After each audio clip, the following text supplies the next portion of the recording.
Welcome back to Inspired DI. Today we are talking about getting ready for your regional and affiliate tournaments because it is tournament season. This is what we've all been working towards, and your kids are going to be ready on tournament day. I know many of you are saying, what are you talking about? They don't have a story. They have one prop made out of a piece of cardboard.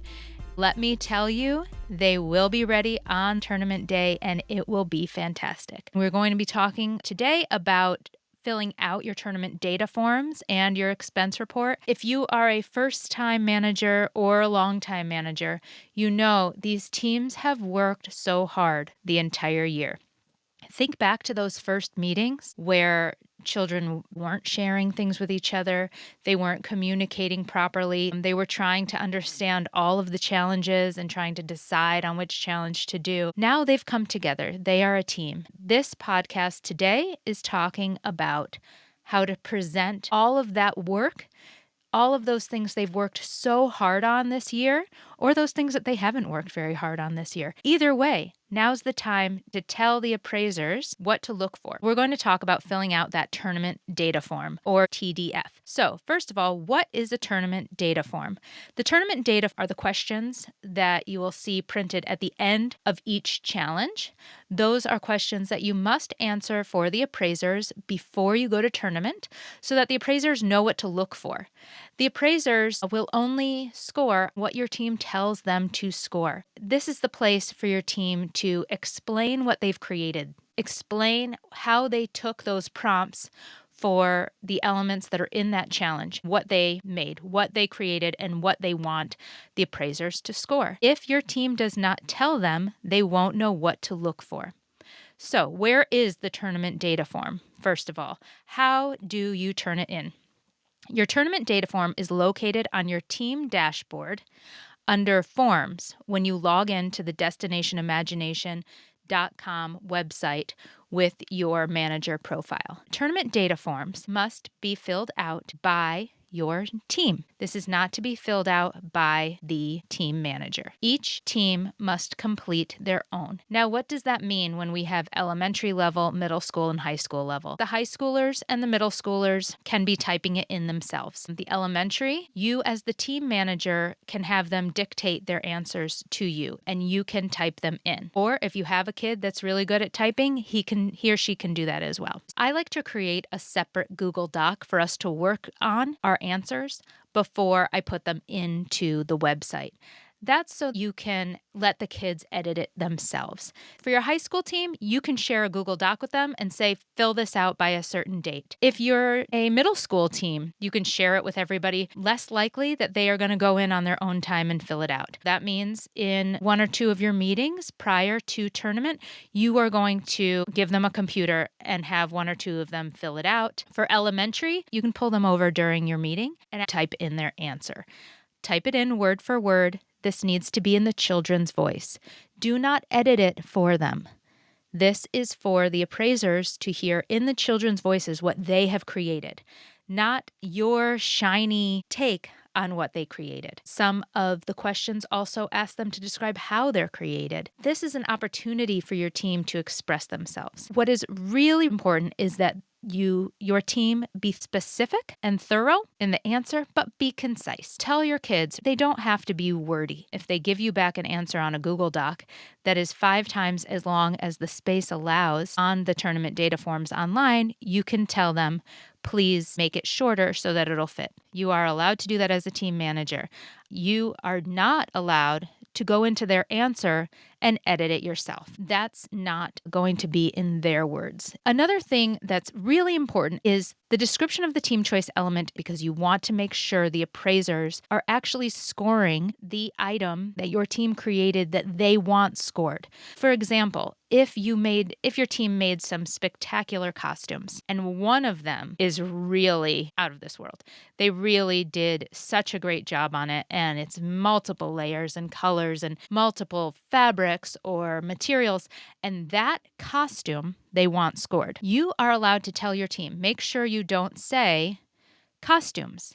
If you say costumes as your team choice element, the appraisers will take into account all of the costumes. So if you have the very elaborate costume that someone worked really hard on, and you also have another team member wearing just a hat made out of a piece of paper, all of those costumes will be taken into account. If you just want one costume, then make sure your team is specific that that is the costume. However, don't let your team say something like, Mary's costume is our team choice element. The reason is the appraisers don't know who Mary is. Even if you say the Queen's costume, because Mary's character is the Queen, that still might not be specific enough. You can say the Queen's red and black costume with the heart hat. Okay, now we're being very specific. Now the appraisers know when they see your team perform to look for a character that someone calls the Queen, and in case they're still not sure who the Queen is, it's the red and black costume with the heart hat. That is very specific, and the appraisers will know right when they see that costume that that is the team choice element that your team wants scored. So make sure your team is being specific on the elements that they want scored.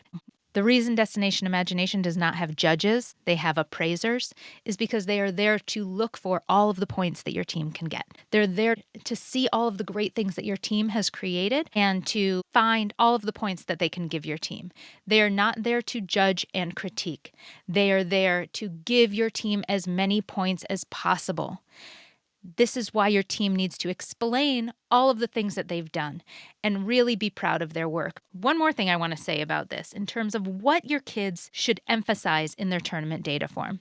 There was one team in our state one year that had a nice backdrop. It was painted different colors. They were a little drab. They were a little dull. They weren't really, so great. The painting was fine. It was going to score fine. They did a nice job, but it wasn't going to be a really high scoring element. At the end of the performance, the appraisers came up to ask the children about their scored elements, and one kid said they made the paint that they used for the backdrop. They gathered berries and they looked up a way to make paint that would be the texture that they wanted. And this is why it looks the way it looks. And they created the paint on their own. Well, when the appraisers heard this, they gave them so many points on this element because all of a sudden this creativity and this foresight that these kids had put into this backdrop was so much more than just going out and buying paint and painting it the way that they had done. All of a sudden, it became this greater thing. There is no way the appraisers would have ever known this unless the kids shared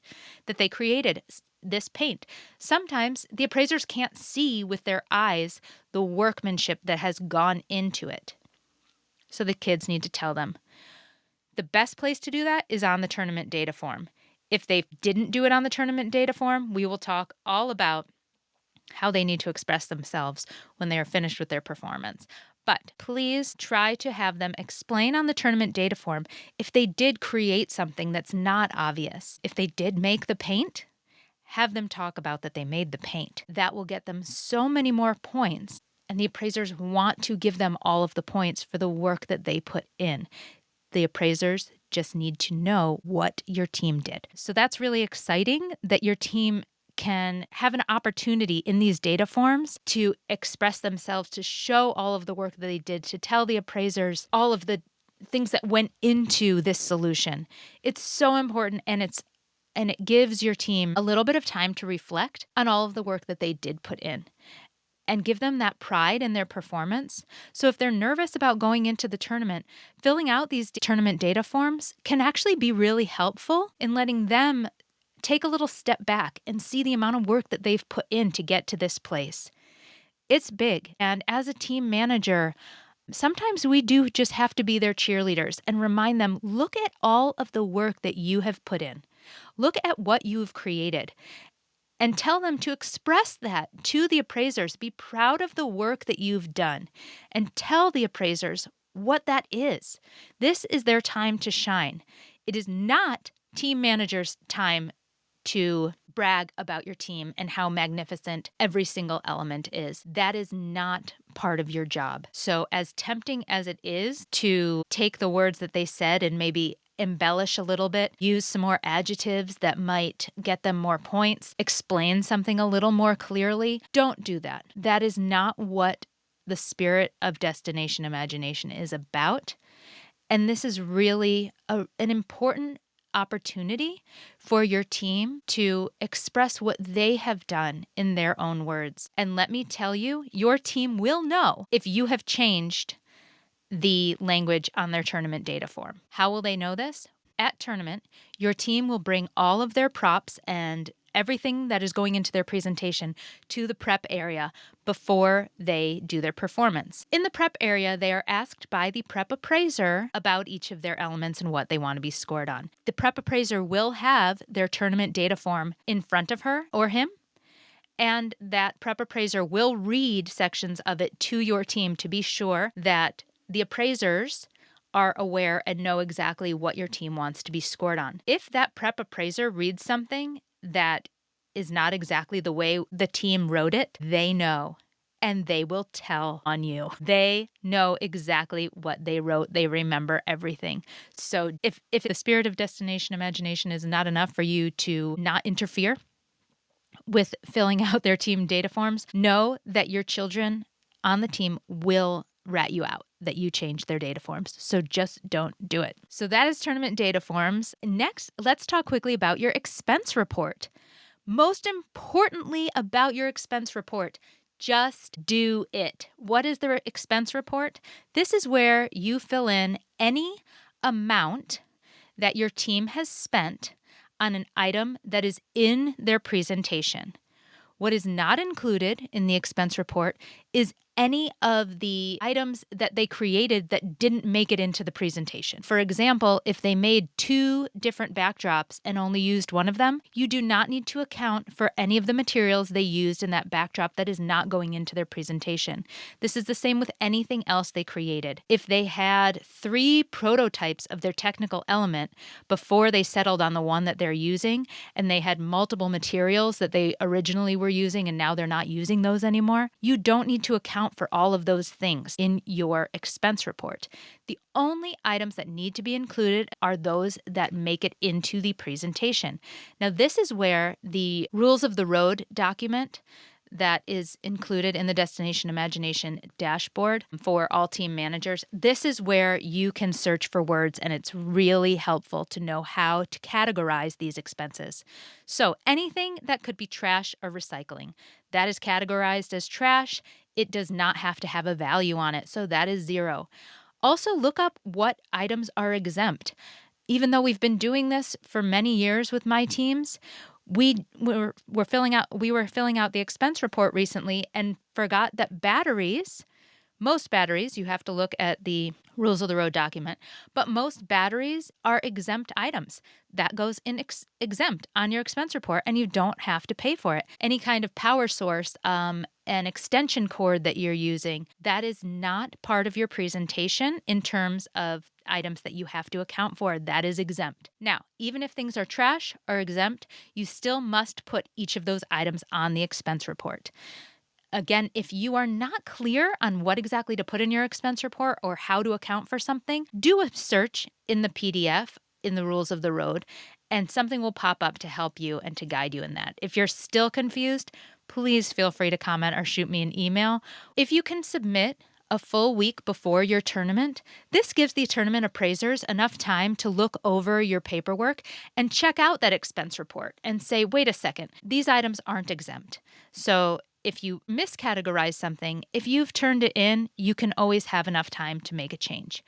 If you turn in your tournament data form and your expense report and all of your other paperwork, and you do need to make a change, email the challenge master for your region or affiliate and ask them to reopen the paperwork so that you can make those changes if your paperwork is already closed. They will always allow you to do that. The appraisers don't want to be sticklers. If you've turned in your paperwork and you need to make a major change, that's fine.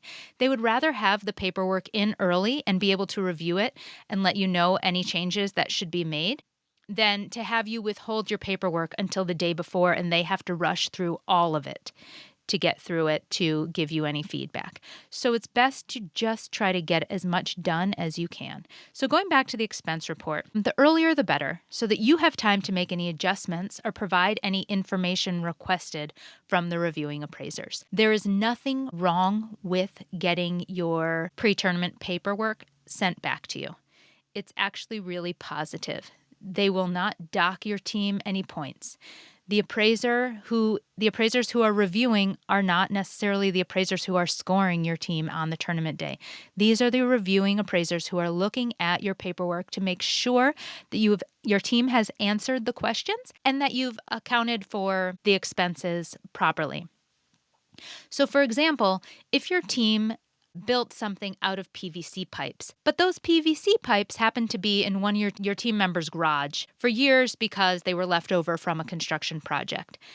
Just because those were free to your team and probably trash doesn't mean you're allowed to account for that as trash. Trash items have to be common trash items. So what is a common trash item? It's boxes, it's cereal boxes, it's Amazon boxes, things you've gotten from deliveries. It is plastic containers that fruit came in. It's plastic bags from the bread from the grocery store. These are all trash items that would either be going into your trash or into recycling. You can use soda cans, you can use disposable water bottles, water bottle caps, any of these things that are trash, that are common, typical trash, common, typical recycling. These are all items that you can put under the trash category in your expense report.